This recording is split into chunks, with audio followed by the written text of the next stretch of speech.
Can anybody identify the mountain that is on your screen? Fuji, thank you, Rebecca. You are correct. That is Mount Fuji. Mount Fuji is part of the Ring of Fire. It forms as part of a volcanic island arc. And that's a process that is created by a converging subduction boundary. So the Pacific plate is diving underneath, pushing up the magma and creating this mountain. Fuji erupts pretty regularly. We do think that Fuji is overdue for an eruption. So we really do think Fuji is going to blow up big in our lifetime. If you're into volcanoes, that's exciting. If you live in Japan, it may not be as exciting. So here is Tokyo with Mount Fuji in the background. And unfortunately, when this erupts, you see that ridge in front of Mount Fuji, the lava flow, it's actually called a pyroclastic flow. Pyroclastic means fire pieces. That's that big volcanic ash cloud that's going to come down. It's going to go right over that ridge and basically fill Tokyo up like a bowl. So this is huge. Once again, we know this is going to happen. This is not an if. This is a when. And it's one of those things that has nothing to do with climate change, which we hear is the bad guy all the time. This is just plate tectonics. This is something that was going to happen whether there were people here or not. Now, I'm also a big fan of don't live your life in fear. So if you're interested in going to Tokyo, awesome, go there, have fun. What's that back there to the right? That looks like a volcano. That would be Mount Rainier, which is an active volcano on the Ring of Fire, a subduction boundary, which also is prone to earthquakes and tsunamis. Oh my gosh, this could happen in the United States. As we become more urbanized, the chances of major disaster are increased.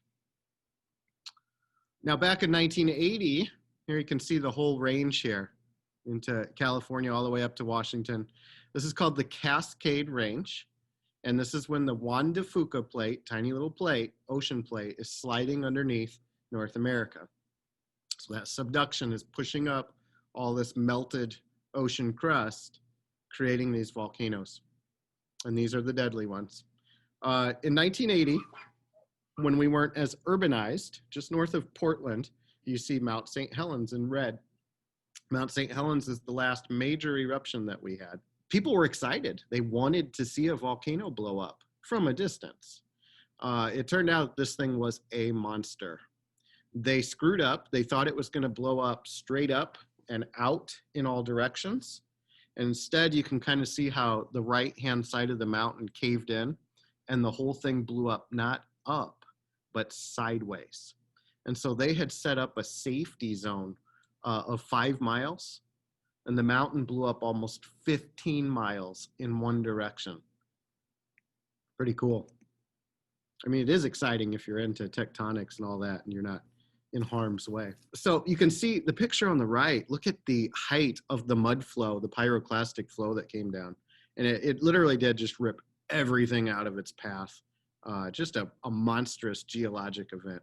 Now, what's cool to environmental scientists is that we've been able to watch in our lifetime something called ecological succession. We have watched Mount St. Helens come back from the dead. It was literally destroyed for 15 miles in all one direction, trees completely ripped out of the ground and carried away. And we've watched the vegetation come back. We've watched the animals come back. And it turns out that the ash ended up being very healthy for the soil over time. It's very fertile now because of the nutrients that were in the ash.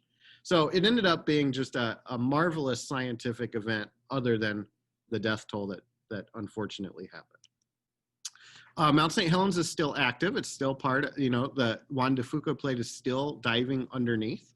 And so it's come back. The 80 eruption blew off about a third of the mountain. You can see that in the bottom left. That's the national park. And you can see what it looked like before and after. And so it blew off about a third of that one side. It was about a quarter of a mile across originally at the top. And now it's 2 miles across the top of that mountain. Uh, but you can see that new cone growing right in the middle of this picture. That is eventually going to grow all the way up, and it'll look like a normal mountain again without that big gap in it.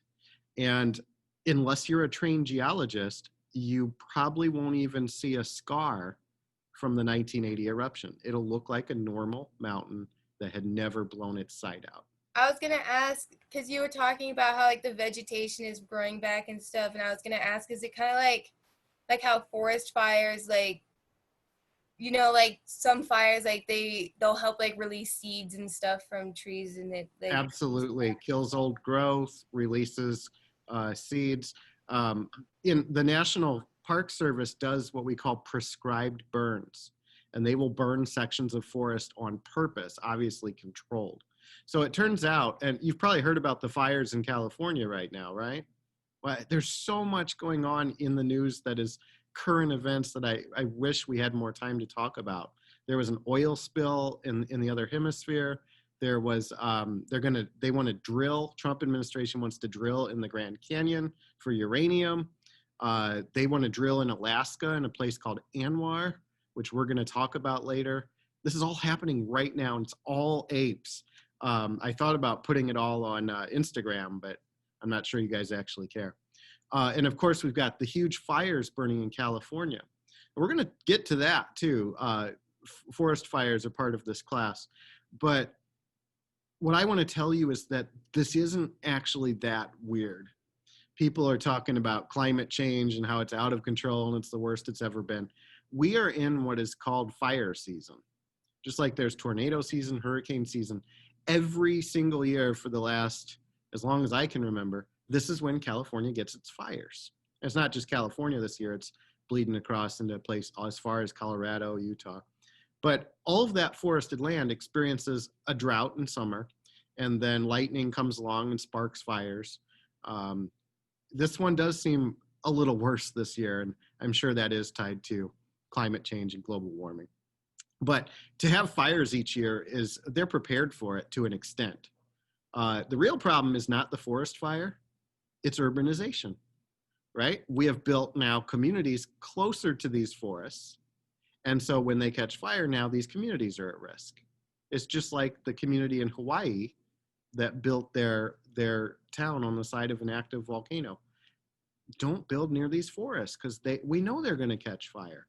And then it's like, oh, we had so many homes burned down. Well, yeah, you live too close to an area that gets forest fires every year. Don't live there. This is the base of Mount St. Helens, and you can see all the trees that were knocked down. Many of them were carried away in the landslide. But here, the trees kind of just fell down and gathered up like broken toothpicks at the bottom. What I love about this picture is it gives you a sense of just how big and powerful this eruption was. Because in this image, there are two humans. Anybody see the two humans? They're standing up side by side. If you look very carefully in the bottom right quadrant, they are right here. That's two full-grown humans standing amongst these giant trees that were knocked down. Isn't that crazy?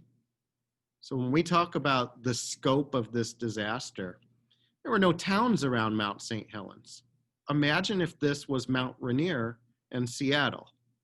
Imagine if this was Mount Fuji and Tokyo. Now, do you understand our concerns?